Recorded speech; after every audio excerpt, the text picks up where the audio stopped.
மாப்பிள எல்லா கடையிலும் கேட்டு பார்த்தேன், ஒவ்வொரு கடையில ஒவ்வொரு ரேட்டு சொல்றாங்க மாலை. என் கையில 100 ரூபா தான் இருக்கு, 100 ரூபாய்க்கு மாலை வாங்கிடுறா. 100 ரூபாய்க்கு தானே மாலை? என் பேரத்தை பத்தி உனக்கு தெரியாதுல.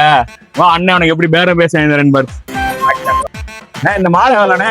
இது 200 ரூபா வரும்ண்ணே. 200 ரூபாயா? 80 ரூபா.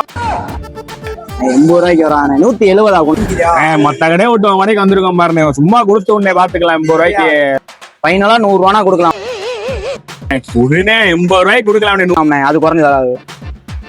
டேய் அவரே 100 ரூபாய்க்கு இறங்கி வந்துட்டாரு, உனக்கு என்னடா கேடு? ஒரு கெத்து தான்டா. கெத்துனா இப்ப எனக்கு மாலை இப்ப வாங்கி தர்றீங்க, வாடா. அந்த 100 ரூபா மாலையை கொடுத்துருங்கண்ணே. 100 ரூபா மாலை இல்லண்ணே, 200 ரூபா மாலை தான் இருக்கு. பதானே 100 ரூபா சொன்னீங்க. அது அப்பனே, இப்ப 200 ரூபா. பிடிச்சா வாங்க, இது வாட்டி காமி.